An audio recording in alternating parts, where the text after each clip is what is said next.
Greetings, fellow creatives around the world, wherever you may be. Hope this finds you well, healthy in body and of sound mind. This is another creative briefing. It's Friday, which means it's Friday fun, if I may plagiarize a phrase from the Sonic State Boys. So, creative briefing, it's an ad hoc streaming show, so I'm flying from the seat of my pants, usually, as if you couldn't tell.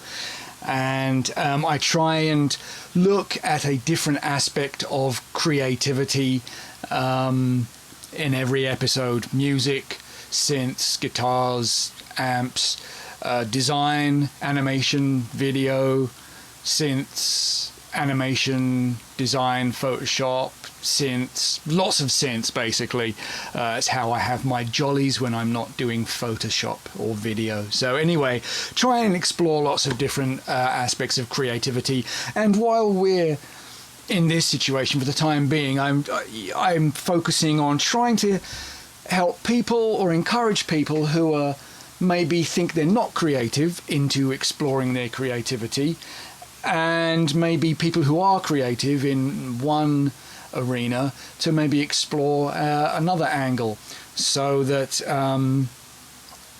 we can enrich our lives, embrace the better sides of our humanity, and when maybe we're locked down, we're working from home, our life is still in somewhat of a turmoil, give ourselves a little bit of extra sense and meaning to our lives. And creativity really does that. Let's explore ways to be creative, get the synapses firing, get that, engage that creative side of the brain, and generally make our lives a little more pleasant.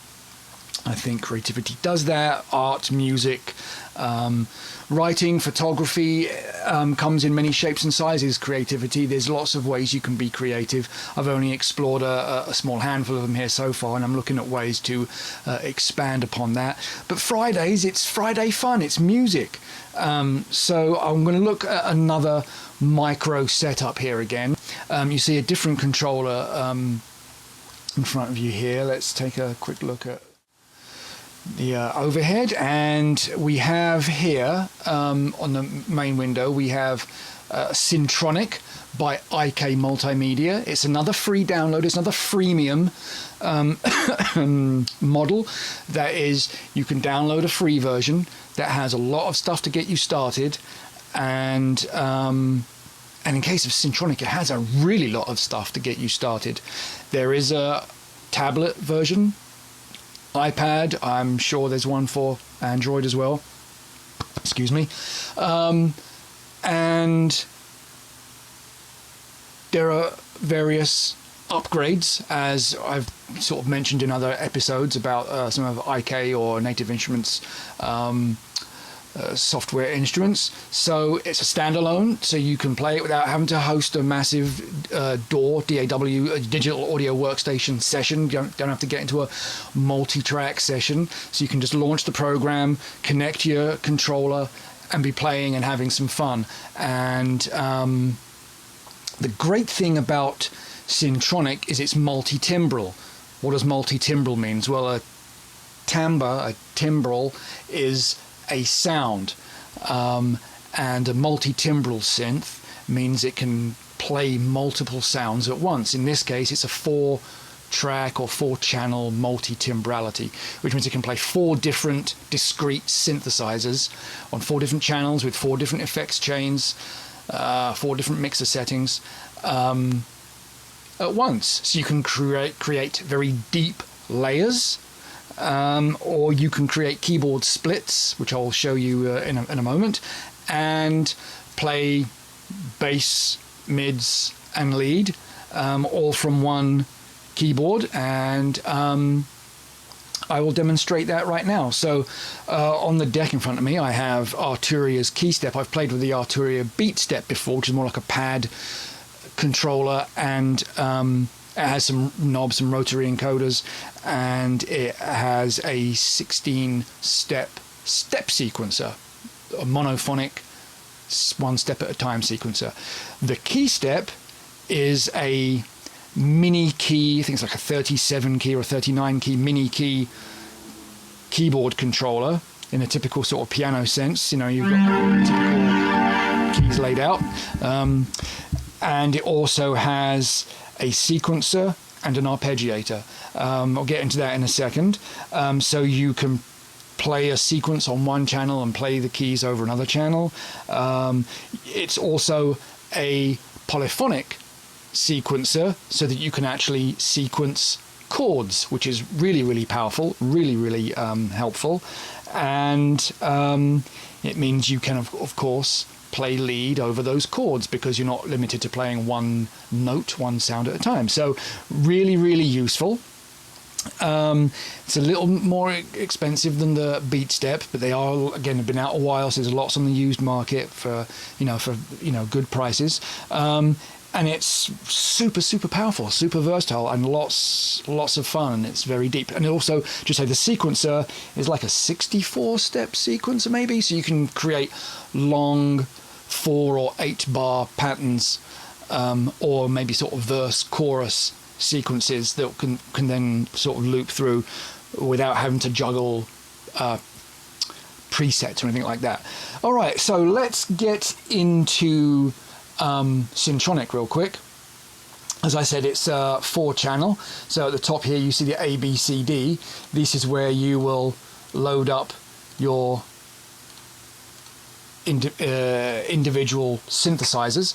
And if we now, I'm going to recreate this one from scratch. So can I empty this, empty that? Right. So I've set up this multi where I've got some synths already, and I'm going to recreate that one I just had there. So what we have along the side here is all the synths that are in the Syntronik library, and they're all famous, well-regarded, analog, mostly some digital or wavetable synths from, the vintage synths. So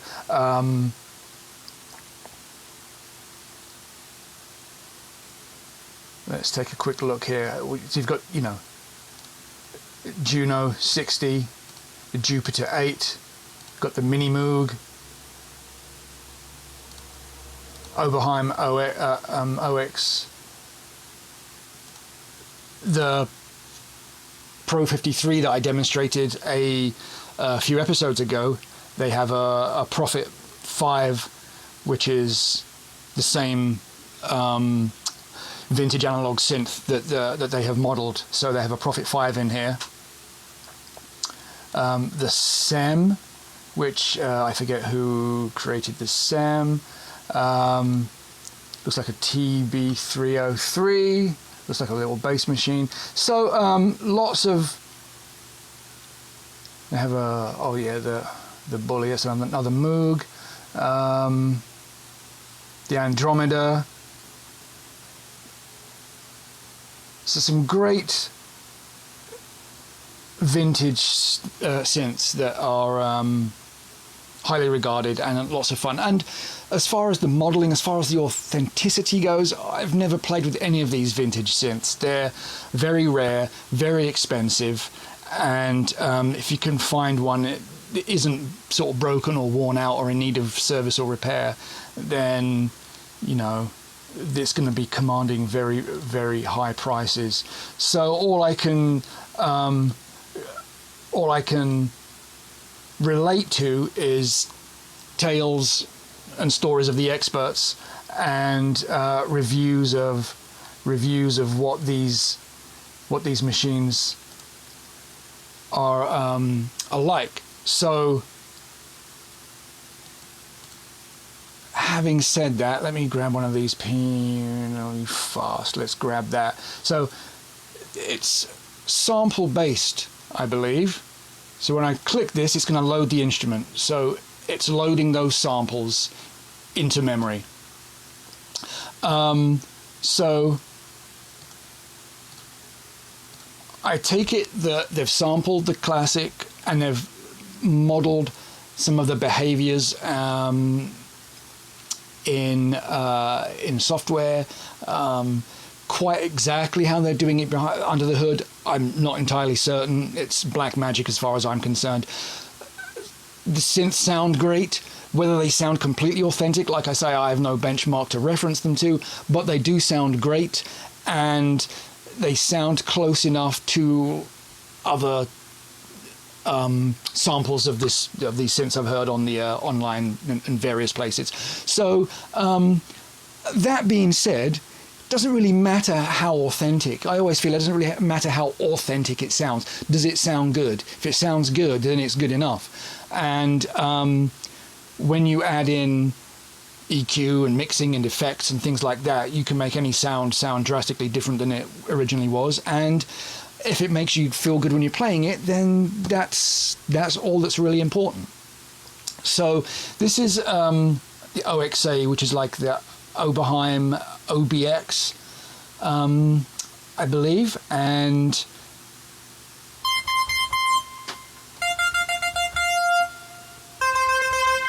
so I'm going to mess with this a little bit, just to recreate what I had set up a second ago. All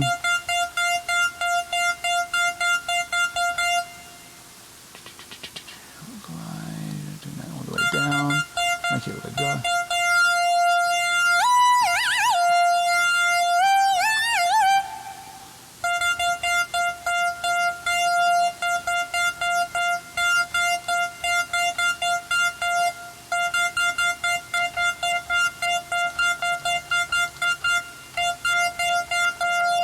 So I'm just tweaking some of the settings to create a bright, sharp lead sound. And I'll show you why in just a moment. Let's make the release a little longer. And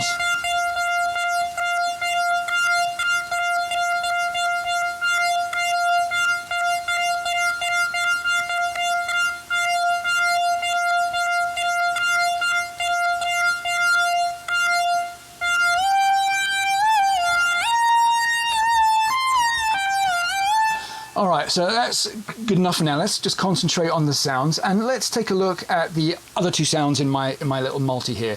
I have a Juno 60, sort of very nice pad string sound.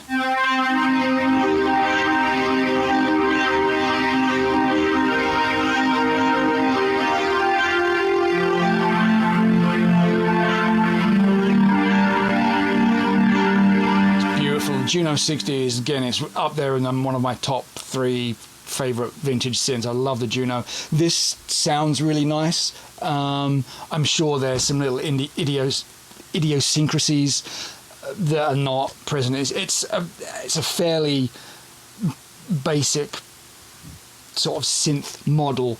Whether they've captured every essence of a proper analog Juno, I would be sort of very surprised, but if it's captured the essence of it and it can help you have fun and make some beautiful sounds, which is what the Juno does, then I don't see a problem with that. So I'm going to leave this. I've tweaked this setting already, and so there are lots of presets for each synth model, and of course you can pay to upgrade and get a whole bunch of other presets. But like I always say, it's much better to load up a preset and then modify it, and you can tweak the sounds to your liking. So you're creating a preset, a patch from scratch. This is a mini Moog, classic Moog sound, beautiful, fat, dirty.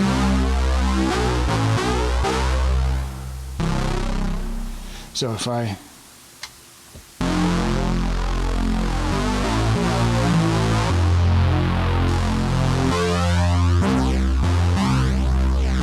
fantastic. So the Keystep obviously has 37 keys. You play higher and lower octaves.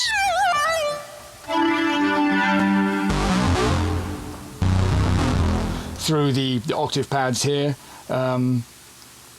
So You're probably wondering how I'm playing different tones on different parts of the keyboard. Let's take a quick look at the key mapping.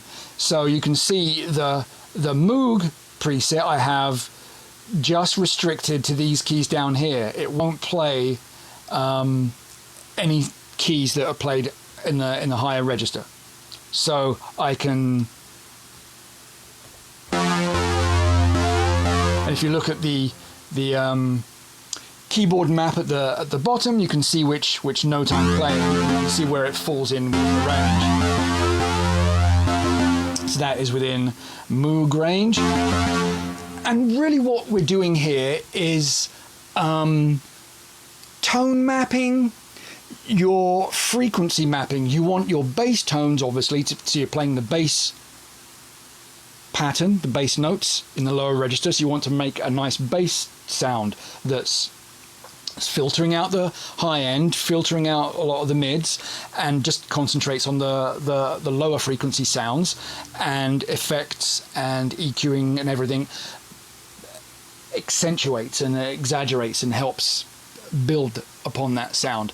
Then you have the mids, the strings, the sort of general filler, and then the lead sounds, again, which is high frequency sounds cutting through all of that. So you're really sort of mapping those tones across the keyboards to patches, to keyboards or synths or effects chains that really play to that sound. So that's really what I've got this set up here. I've got a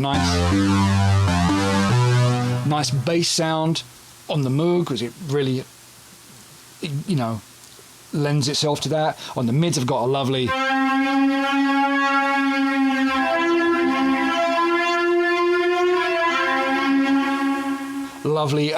pad sound with the strings, and then of course up at the high end I have that lovely Oberheim OBX. Yeah, so that's how I've sort of mapped this. Now, what I have is a sequence on the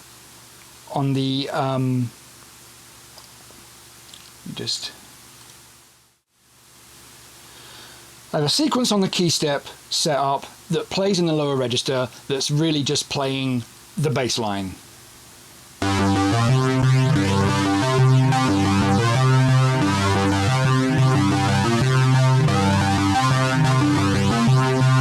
So that's just, I haven't programmed that. That is just one of the preset sequences that comes with the Keystep, and I've just switched it. There are like 8 slots for 8 different sequences, and I've just picked one and played that. You also have on the Keystep, you have the time divisions, so you can make those notes play back at different rates, intervals. So if you listen to that.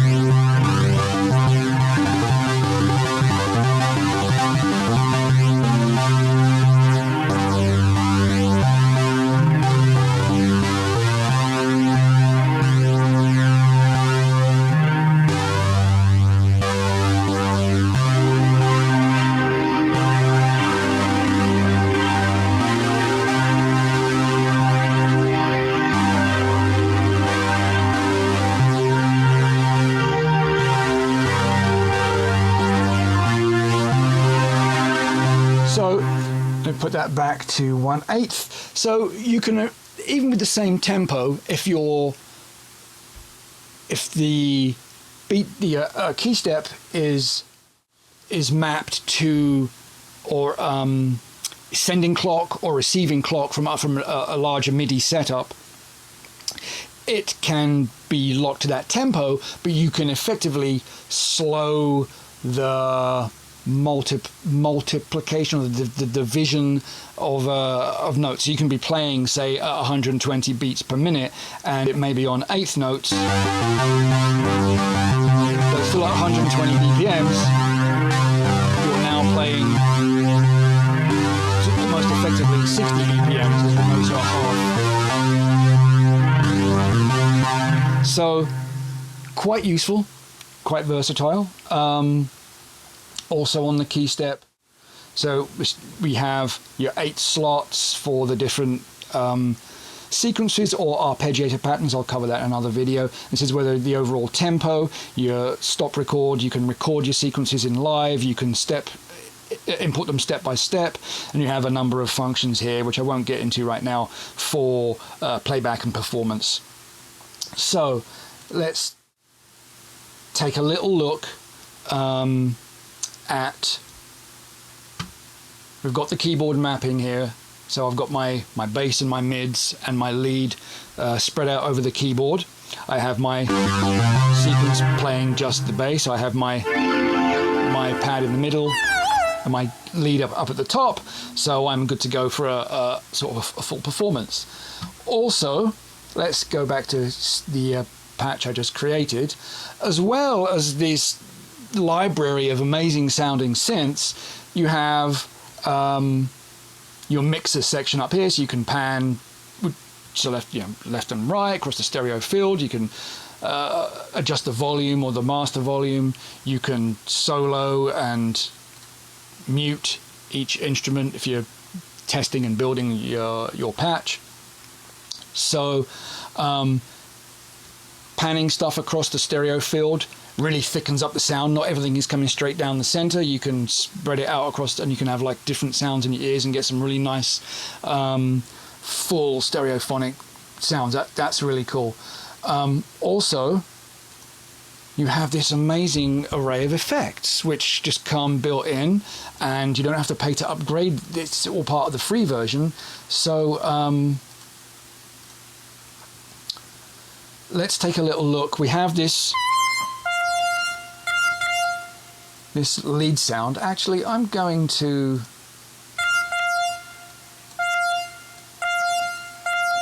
let's just the release a little bit, but I also want to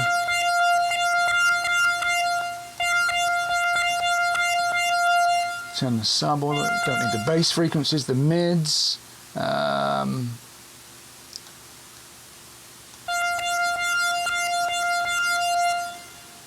the air around, say, 12. I'm going to add a bit more low shelf. So I'm cutting out a lot of the, if there's ever any lower mids, I want to tune those out and focus on the upper mids and the upper frequencies. So it doesn't muddy up the other sounds, and it doesn't interfere with the other sounds, and really, focuses on what its job is. Its job is the upper frequencies. So we're going to add some modulation, probably a chorus.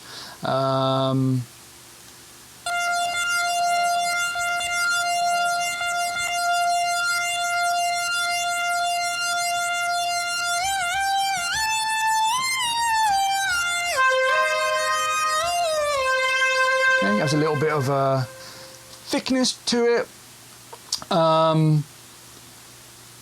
Okay, let's add a delay. Let's do a tape echo, and we have eighths, dotted eighths. Let's go down to quarters and dotted eighths.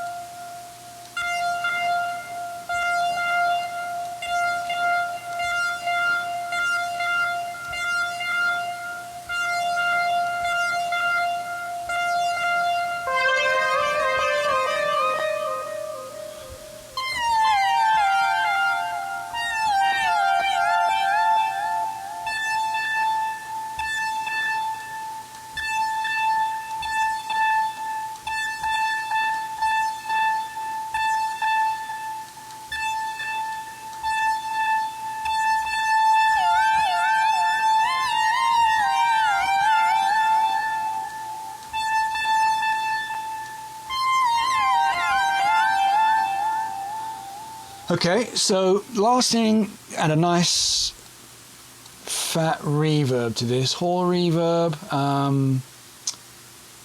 plate reverb. Let's do a plate reverb.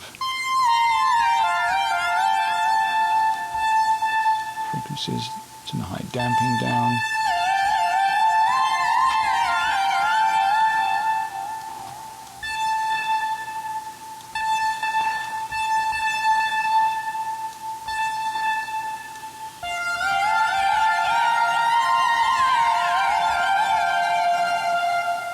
Okay.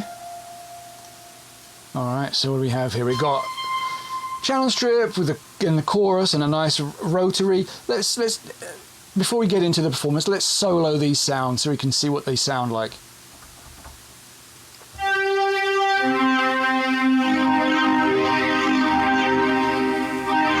So again, I have a channel strip, which is EQ'd towards the mids. I have a nice thick chorus on there again. I have a rotary, which again adds some soft modulation. Just adds a soft fluctuation to the sound, and again a nice big reverb on the tail. So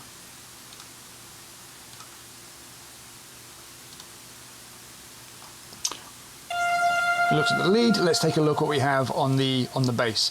On the bass, I have the channel strip with a lot more compression, and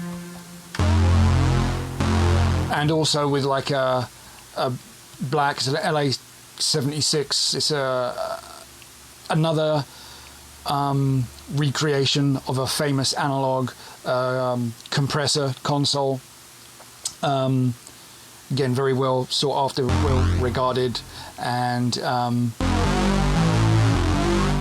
thickens up the sound, makes it really, really punchy. A little bit of a chorus, and actually just a tiny amount of reverb just to warm it up a little as well. So that's the effects. Let's have a little play with the whole ensemble together. We'll start with I'm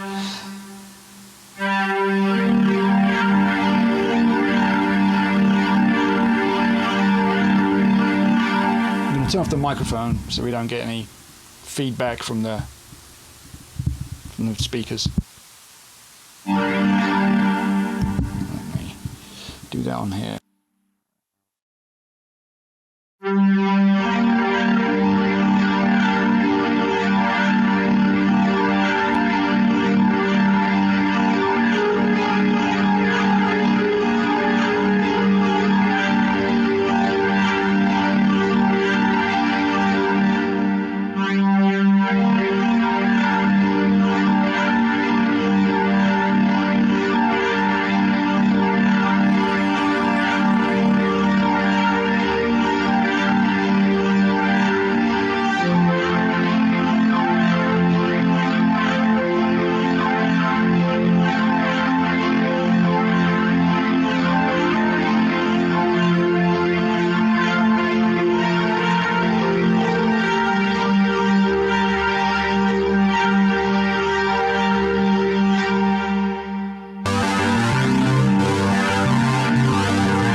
So you can see that with one instrument and one controller you can create, I mean, you could create a whole song. You could record that into either an audio recorder, or you could record it into a MIDI recorder, like a a digital sequencer like Cubase or Logic, whatever, or even into a hardware sequencer or something. You know, if you had like a one of those old vintage hardware sequencers, you could. I mean, just with this limited equipment, you have everything it needs to make music, and it's a lot of fun. As you could see right there, you have the bass, the mids, and the lead. I mean, obviously you can add drums and you can add other other instruments on top of it, but you've got the core of a full setup, and it's an awful lot of fun. Highly recommend. Download free version of Syntronik. Absolutely no investment. I know I say that about every little one of these I've demonstrated. We'll get into some more advanced features and some of the paid features, some of these later on, but for now I want to encourage people who aren't familiar with them to go download the free versions and just play. And if you can pick up like a cheap used hardware controller, hasn't got to be anything as elaborate as a Keystep that's got the sequencer and the arpeggiator. You could just buy a full-size controller keyboard, of which there are many. You can do your keyboard splits for your bass, your mids, and your leads, and still have an awful lot of fun without the sequencing and the arpeggiation and all that kind of other sort of fancy stuff. So with a very little investment, lots and lots of fun. I will say that obviously I could plug in the Keystep. It has the rotary encoders for me to change, like the end you saw me sort of roll off the filter cutoff and the filter envelope. I could have done that with rotary encoders to make things a little easier, but I had to do it with the mouse. That would have involved plugging in another USB and mapping it. I wanted to keep things simple for everyone to understand. This plugs into one USB port. Obviously, most computers have lots of USB ports, either through the hardware or through a hub. So you could very easily add another controller into the equation and then map things, and it would work just fine. But I think that covers it for today's creative briefing. Friday fun with some music, with some synth jams. Highly encourage you, go out and grab. You haven't even got to go out. You can stay right at home and go and have a controller delivered to you, and you can download Syntronik. Buckets of fun. Gets that creative brain going, and whether you're a designer, or a writer, or whatever, engaging another part of your creative brain and playing with some music will then get you fired up, and ideas and thoughts and creativity springs for your actual path of creativity. So if you're a writer and you're not looking forward to sitting down and writing, or you're sort of blocked, play with some music, and then boom, that creative brain is kicked into high gear and you're ready to go. And that's true with all levels and arenas of creativity. Okay, I know I harp on that about a lot, but I do highly encourage it. Have fun, be safe, have a great weekend, make smart decisions, and be creative. Thanks for watching, and I'll see you next time.